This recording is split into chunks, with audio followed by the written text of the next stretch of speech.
नमस्कार, स्वागत है आपका स्वदेश विशेष में। मैं हूं उत्कर्ष चतुर्वेदी। आज क्या बात होगी? बात होगी फेक रिव्यूज़। ये एक ऐसा गोरख धंधा बन चुका है जो ग्राहकों को गुमराह करता है। सरकार को भी फेक रिव्यूज़ को लेकर कई शिकायतें मिल चुकी हैं, मगर अब तक ये खेल जारी है क्योंकि फेक रिव्यूज़ को पकड़ने की प्लानिंग अभी तक तैयार नहीं थी। लेकिन अब जल्द ही इस गोरख धंधे पर नकेल कसने के लिए सरकार ने एक पहल की है और कमेटी बनाई है जो हर पहलू पर गौर करेगी। इसी पर करेंगे चर्चा, लेकिन पहले देखते हैं रिपोर्ट।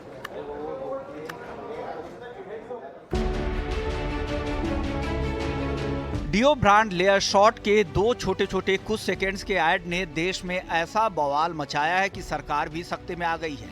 पहले इस विज्ञापन को बैन किया गया और फिर विज्ञापन से जुड़े नियमों के अनुसार एक जांच भी बैठाई गई है।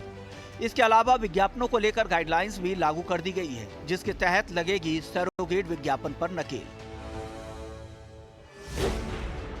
Provided that may use of a brand name or a company name which may also be applied to goods, product or services whose advertising is prohibited or restricted shall not be considered to be surrogate advertisement or indirect advertisement if such advertisement is not otherwise objectionable as per the provisions set out in these guidelines. तो free claim advertisements में भी ये बहुत ही clearly बताना चाहिए। कई सारे ऐसे कूपन्स होते हैं जो कि आपको फिर वो गाइड करता है कि नहीं 5,000 की आप पहले शॉपिंग करेंगे तब ये प्रोडक्ट जो है आपको ₹1 में मिलेगा। तो ये भी एक तरह से गलत तरीके हैं। फ्री वो फिर फ्री नहीं है। हम ये कह रहे हैं कि कोई भी एडवर्टीजमेंट जो टारगेट करता है बच्चों को, वो ऐसी प्रैक्टिसेस को एनकरेज नहीं करेगा जो कि उनके फिजिकल हेल्थ या मेंटल वेलबींग के लिए डेट्रीमेंटल हो। इसी प्रकार से कोई एग्जैजरेट ऐसा किया जाए जो कि एक छोटा बच्चा समझ नहीं पाए कि उसका कॉन्सिक्वेंस क्या होगा, या जिस प्रोडक्ट को वो आइडेंटिफाई कर रहा है या उसको टारगेट किया जा रहा है, तो वो ऐसी चीज़ें उसमें बताई जा रही हैं कि वो इस बात को जज नहीं कर सके कि इसमें क्या रिस्क हो सकता है। ये जो गाइडलाइंस है ये सभी फॉर्मेट पे लागू होंगी रिगार्डलेस ऑफ द फॉर्मेट और मीडियम, यानी वो चाहे डिजिटल पर हो, चाहे वो प्रिंट पे हो या किसी भी अन्य तरीके से ये हो रही हो। हम तो मात्र एक्टर हैं और हमारा मात्र एक काम है। हम लोग भी जानते हैं कि हम इसके एक्सपर्ट नहीं हैं और इसलिए हम लोग सिर्फ we are given the lines and we are repeating those lines, but that is not enough. तो एंडोर्समेंट की जो एंडोर्सर्स हैं वो उनकी भूमिका क्या रहेगी और उन्हें अपने स्तर पे क्या वो जांच परख करनी होगी अपने आप को सेटिस्फाई करने के लिए, तब वो इस बात को कह सकें। इस चीज़ को लागू किया है कि where Indian professionals whether resident in India और otherwise are barred under any law being any law from making endorsement in any advertisement, तब फिर foreign professionals of such profession shall also not be permitted. So this is a clarity which we are bringing no on all. अगर हमारे देश के कानून में ये कहा जाता है कि अमुक जो प्रोफेशनल हैं वो कमर्शियल प्रोडक्ट्स को एंडोर्स नहीं करेंगे, तो उस कैटेगरी में ऐसे इंडियंस जो बाहर रह रहे हैं वे भी प्रतिबंधित रहेंगे और जो फॉरेन प्रोफेशनल्स हैं वे भी प्रतिबंधित रहेंगे। बहरहाल गुमराह करते विज्ञापनों को लेकर सीसीपीए गंभीर है, जिसके चलते उन्होंने 113 विज्ञापनों को नोटिस थमाया, जिनमें 57 नोटिस गुमराह करने वाले विज्ञापनों के लिए थमाए गए हैं, 47 नोटिस अनफेयर ट्रेड के लिए और 9 कंज्यूमर्स अधिकारों के उल्लंघन के लिए दिए गए हैं। बहरहाल अब तक विज्ञापन विवादों में आकर विज्ञापन के जरिए अपनी पब्लिसिटी करवा जाते थे, लेकिन अब ये पैंतरा शायद ही चले क्योंकि सरकार सख्त हो रही है। अब माफी काफी नहीं है। ईटी नाउ स्वदेश। चलिए, इस पर और बातचीत करने के लिए हमारे साथ श्रीराम खन्ना जो कि कंज्यूमर राइट एक्सपर्ट हैं वो जुड़ चुके हैं। श्रीराम सर, कैसे देखते हैं इस पहल को? सबसे पहला जो आपका रिएक्शन है वो क्या होगा? देखिए, हम इन गाइडलाइंस का स्वागत करते हैं और इनका समर्थन करते हैं, और हम यही कहते हैं देर आए सवेर आए, कि भाई दे आर लेट बट आए तो अच्छे आए, और लेट भले ही हैं परंतु दुरुस्त हैं। और हम चाहते हैं कि इन गाइडलाइंस को व्यापारी लोग, इंडस्ट्रियलिस्ट लोग फॉलो करें, ताकि जब वो अपना माल बेचने के लिए अंधाधुंध विज्ञापन देते हैं तो उसके अंदर ध्यान से करें कि आप क्या कह रहे हैं, क्या वो भ्रामक तो नहीं है, क्या वो ग्राहक को गुमराह तो नहीं करेगा, क्या कोई गलत फहमी के कारण माल तो नहीं खरीदा जाएगा आपका। तो ये ध्यान विज्ञापन देने वाले को करने पड़ेगा, ये नहीं कि कंज्यूमर बड़ा ध्यान करे कि भाई उसको कोई नुकसान नहीं होता है। अगर भ्रामक विज्ञापन से उपभोक्ता को नुकसान होता है तो जवाबदेही विज्ञापन करने वाले की होगी और ब्रांड की होगी, और जो पैसे खर्चता है विज्ञापन पे उस पे होगी, और इसलिए हम इसका स्वागत करते हैं। जी सर, अगर एक बात कही जाए, देखिए अभी तक तो हम देखते थे कोई भी ऐड जो थोड़ा सा भी आपको लगता था कि किसी तरीके के क्लेम्स कर रहा है तो नीचे वहाँ पे एक एस्ट्रिक्स आपको मिल जाता था, और उसको आप पढ़ भी नहीं सकते थे क्योंकि वो इतना जल्दी निकलता था कि आपको समझ भी नहीं आता था। क्या आपको लगता है कि अब जो नए कानून है उसके बाद से ये जो मिसलीडिंग टेक्निक्स हैं वो बंद होंगी? देखिए, कानून तो वही है जो 1986 के कानून में था। सभी भ्रामक विज्ञापन अनफेयर ट्रेड प्रैक्टिसेस के रूप में प्रतिबंधित हैं, और ये हमने डेफिनेशन बनी थी 1984 में कंज्यूमर प्रोटेक्शन एक्ट के आने से पहले एमआरटीपी एक्ट में। सच्चर कमेटी की रिकमेंडेशंस के कारण इनको एमआरटीपी एक्ट में डाला गया था, और वहां से ये आए कंज्यूमर प्रोटेक्शन एक्ट में, और अब भी 2019 के कंज्यूमर प्रोटेक्शन एक्ट में वह ज्यों का त्यों है। केवल हुआ यह है कि 2019 के कानून ने जो सेंट्रल कंज्यूमर प्रोटेक्शन अथॉरिटी बनाई है वो अब अपने कपड़े झाड़ कर खड़े होने लगी है, यानी कि वो अस्तित्व में आई है, और ऑफिसर लोग उस धाराओं के अंदर जो उनके अधिकार है उनका इस्तेमाल किया है, जिनमें भ्रामक विज्ञापन, अनुचित व्यापार प्रथाओं को के खिलाफ वो कार्रवाई कर सकते हैं।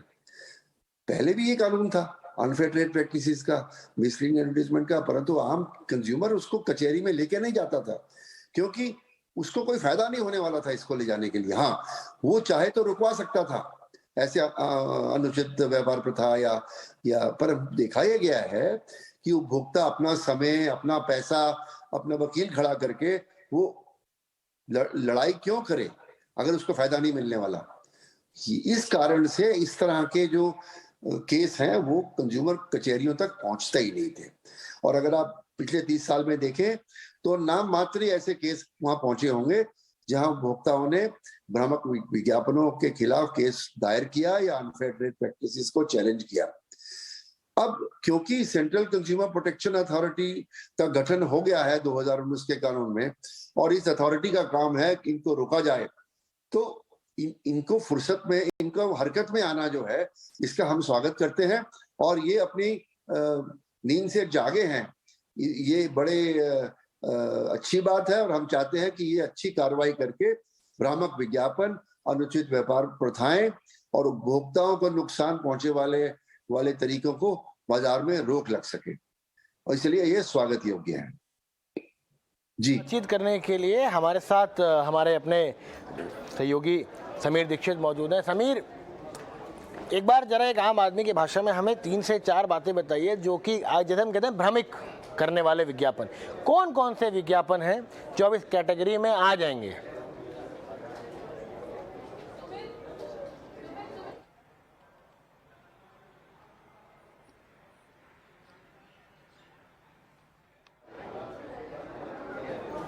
समीर आपको मेरी आवाज आ रही है? समीर, आप मेरी आवाज, मुझे लगता है समीर, चले समीर, एक बात जो मैं आपसे पूछना चाहता था वो ये था कि हम किस तरीके के विज्ञापनों को अब भ्रमित करने वाले विज्ञापन कहेंगे? क्या कोई कैटेगरी बनाई गई है इसमें? क्या क्या मापदंड रहेंगे?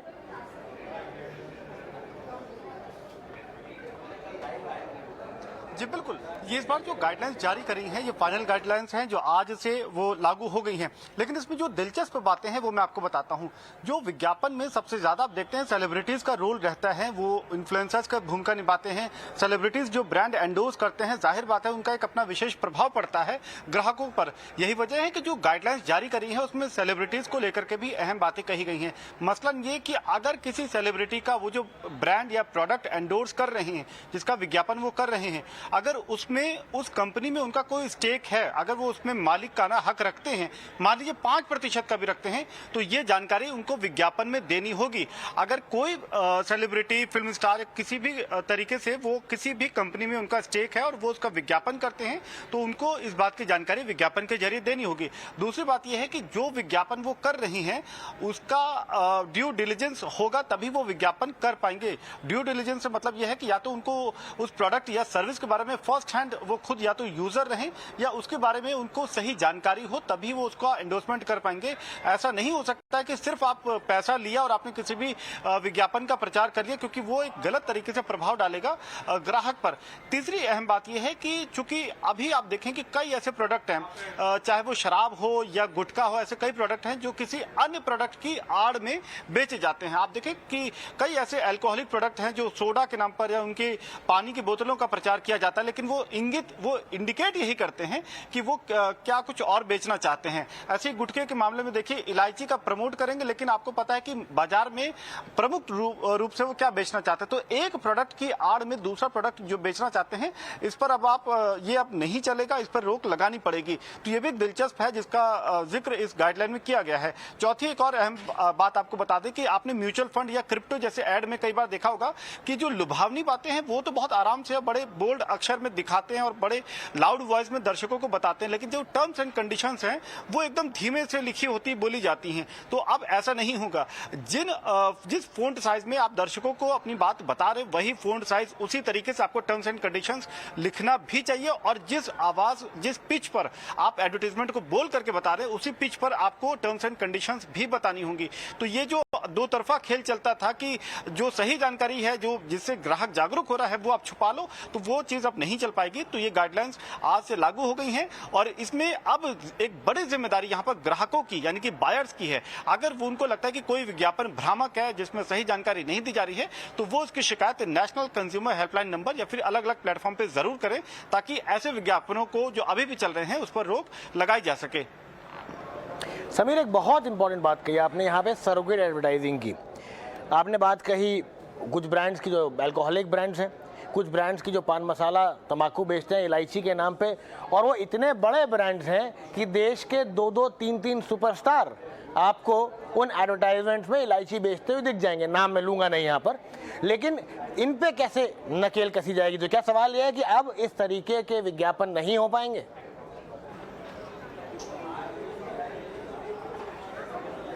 जी बिल्कुल, आपका सवाल जायज है। यही सवाल दर्शक भी जानना चाहता है कि अब आपने यहाँ पे जो गाइडलाइंस सरकार ने जारी करी है वो बिल्कुल स्पष्ट रूप से बताती हैं। पहली बात तो ये है कि आप किसी और प्रोडक्ट की आड़ में कुछ और नहीं बेच सकते। मसलन अब आप देखिए कि इलायची का प्रोडक्ट आप बता रहे हो और बेचना गुटखा चाहते हो, तो ऐसा आप नहीं कर सकते। ये गाइडलाइन में लिखा गया है। ये भी लिखा गया है कि अगर सेलिब्रिटी का ड्यू डिलिजेंस होना चाहिए, या तो गुटखा अगर उसने खुद उसका सेवन किया हो तब तो आप उसका प्रचार करो, अगर वैसा नहीं है तो ड्यू डिलिजेंस के नाम पर आपने क्या किया, या आप किसी के कहे पर जिसने किसी और ने खाया है उसके बातों पर आप यकीन मान करके आप प्रचार कर रहे हो, ये बात गाइडलाइन में लिखी गई कि ड्यू डिलिजेंस होना चाहिए। तो पन्नों पर यानी कि कागजों में तो सरकार ने गाइडलाइंस लिख दी हैं जो कि काफी प्रभावी नजर भी आती हैं।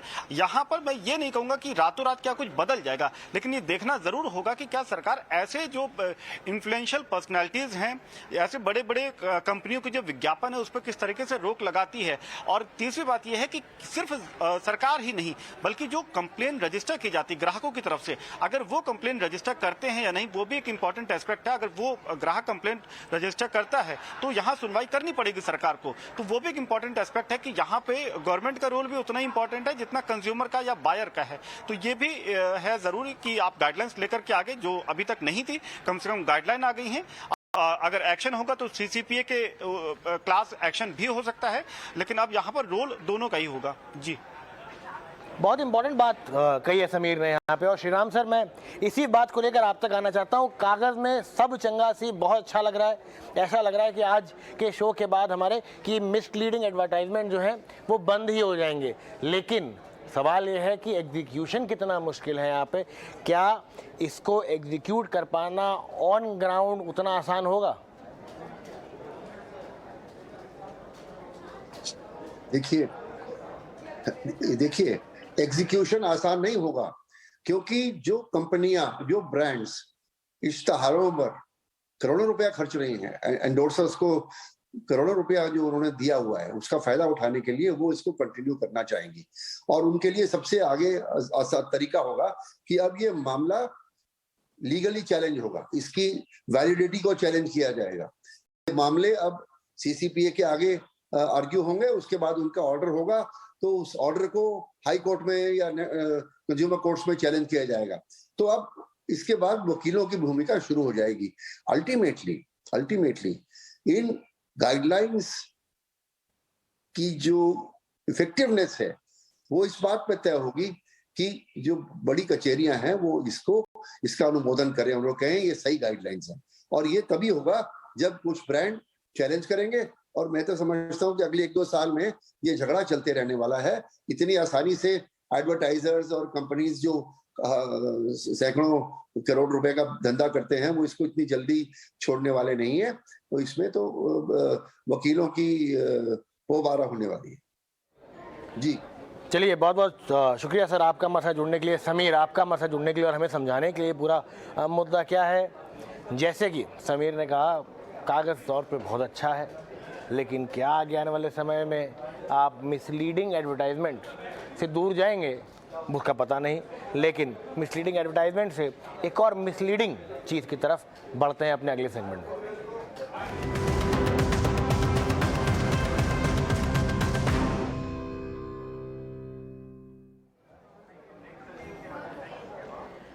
Fake reviews. आप कभी माल खरीदने जाते हैं, किसी भी दुकान पर जाते हैं, कुछ भी खरीदते हैं तो उससे पहले पड़ोसी से पूछते हैं, किसी ने इस्तेमाल करा हो तो उसको फ़ोन करके पूछते हैं भाई बताओ चल सही रहा है कि नहीं।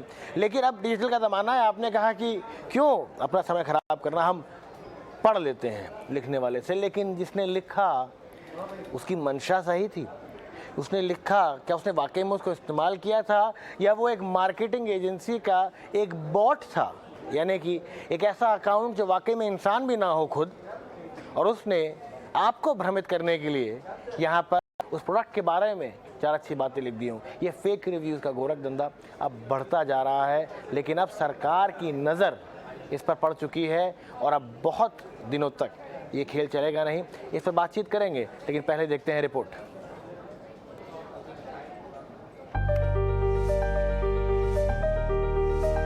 ऑनलाइन सामान अच्छा है या नहीं, लोग इसके लिए रिव्यूज की मदद लेते हैं। लेकिन जब ये रिव्यू ही फर्जी हो तो क्या किया जाए, जिसको लेकर ईट इट हाउस स्वदेश ने भी मुहिम चलाई थी, जो अब अपने मुकाम पर पहुंचती दिख रही है, क्योंकि सरकार ने फेक रिव्यूज को लेकर एक कमेटी बनाई है जो जल्द ही इन फर्जी रिव्यूज को पकड़ने की प्लानिंग में जुट गई है।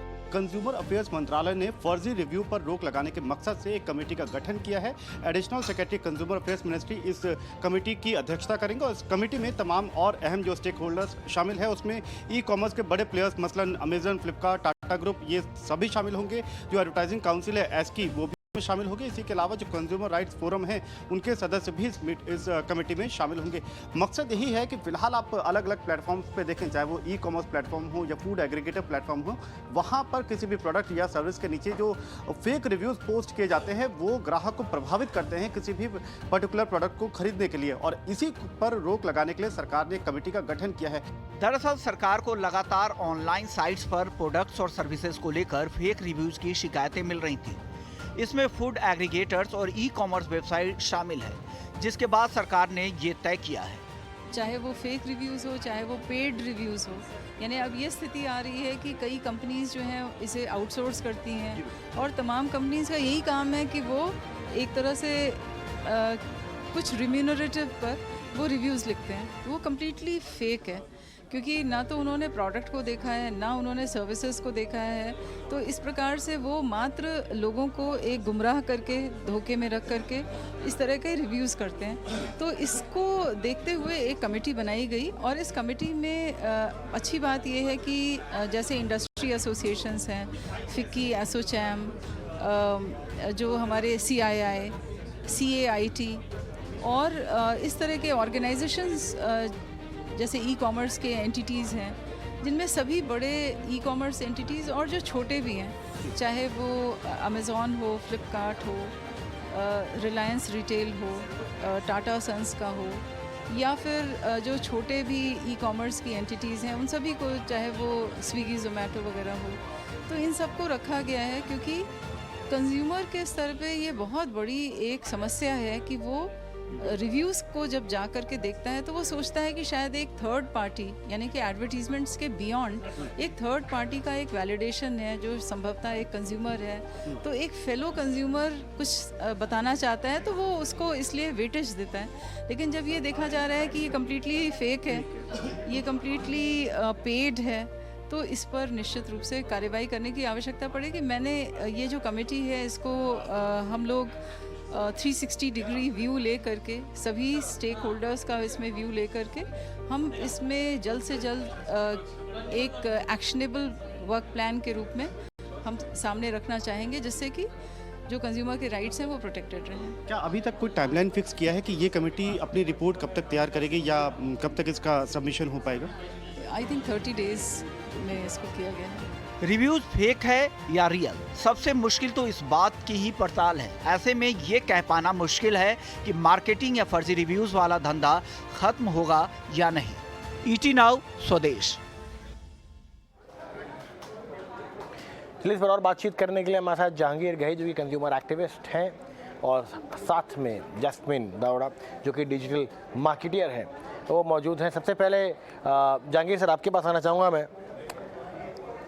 पेपर पे अच्छा लग रहा है, कमेटी है, लेकिन कितना चैलेंजिंग होगा कमेटी के लिए कुछ ऐसे गाइडलाइंस को लेकर आना जिससे फेक रिव्यूज़ या पेड रिव्यूज़ ख़त्म ही हो जाए? मेरे हिसाब से वो ऑलमोस्ट नेक्स्ट टू इम्पॉसिबल है, बिकॉज आप कैसे पता करेंगे? ऐसा समझो किसी ने पोस्ट किया, Jahangir guy likes this item, it is very good. अभी आप कैसा पता करेंगे कि मैंने रियली यूज करके किया है, फिगर यूज करके पैसा खा के किया है, जेन्युइनली मेरा रिव्यू है कि मेरा नाम से किसी ने रिव्यू किया है? तो ऑल्दो ये एसेंशियल है करने के लिए, फेक रिव्यूज बंद करने के लिए, लेकिन उनको सबसे पहले बंद करने की पहले डिटेक्ट होना मांगता है कि ये फेक है या सही है, और वो डिटेक्ट करने के लिए बहुत डिफिकल्ट है। अभी ऐसा समझिए, एक कंपनी एक प्रोमिनेंट को, इन्फ्लुएंसर को, बॉलीवुड पर्सनालिटी को पैसा देके बोलेंगे कि ये हमारा रिव्यू है, ये हमारा ओपिनियन है ये प्रोडक्ट के लिए। आप कैसा साबित करेंगे कि वो पर्सनालिटी ना ये यूज करके एक्चुअली उनका रिव्यू है कि पैसा खा के किया है? तो सबसे इम्पोर्टेंट हर्डल जो ओवरकम करना का जरूर है, साबित करने का, प्रूफ करने का। उसकी बाद प्रूफ होगा कि ऐसा लगेगा कि आपके पास प्रूफ है, तो उनको रोकने के लिए ऑर्डर पास करेंगे। अभी कितनी आइटम्स ऐसी है कि जो कामोफ्लाज करके वो पास करते हैं as a fake, as a quality sort of thing. ऐसा समझिए कि वो बोलते हैं ऑर्गेनिक प्रोडक्ट। अभी जब चैलेंज करते हैं कि ऑर्गेनिक है कि नहीं है, तो वो प्रूव नहीं कर सकते हैं। कितनी टाइम मैं आपके पास आना चाहूँगा इस चीज़ को लेकर।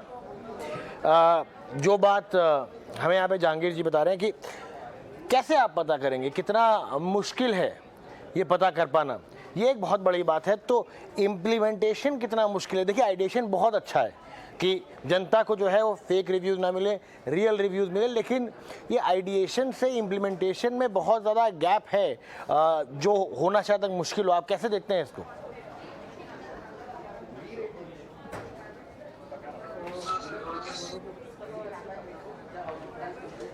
जैस्मिन सर, आपसे सवाल था। So sorry. हाँ, सो यहाँ पे ऐसा है ना सर, मैं जहांगीर सर से सहमत हूँ जहाँ तक कि इसका सवाल है कि भाई फेक रिव्यूज को ट्रेस करना आसान है या मुश्किल है। लेकिन जहाँ तक कि फेक रिव्यूज अलग टाइप के होते हैं। Let me explain. कुछ वैरायटीज होती है। एक आपने किसी दोस्त को बोल दिया, एक फ्रेंड को बोल दिया कि मेरे लिए रिव्यू लिख दो कि मैं अच्छा आदमी हूँ या फिर मेरा प्रोडक्ट अच्छा है। दूसरा है there are bots, there are readymade scripts that are available, market में अवेलेबल है, जो आपके लिए बहुत सारे रिव्यूज लिख सकते हैं।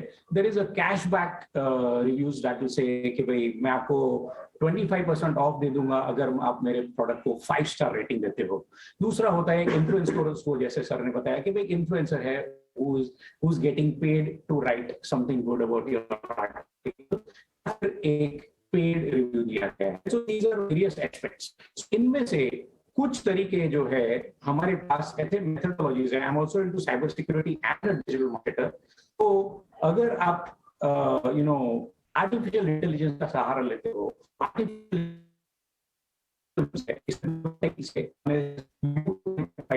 और दूसरा टेक्निक है GPT-2।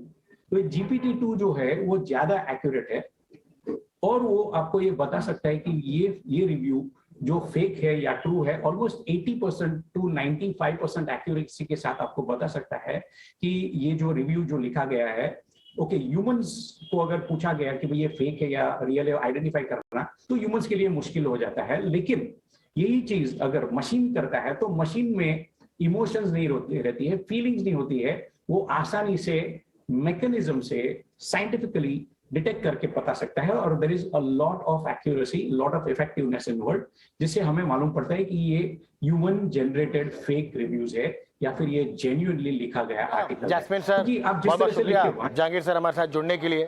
दरअसल समय हमारा खत्म हो रहा है स्वदेश विशेष में, तो स्वदेश विशेष में अभी के लिए इतना ही, लेकिन फिर लौटेंगे एक नए टॉपिक के साथ।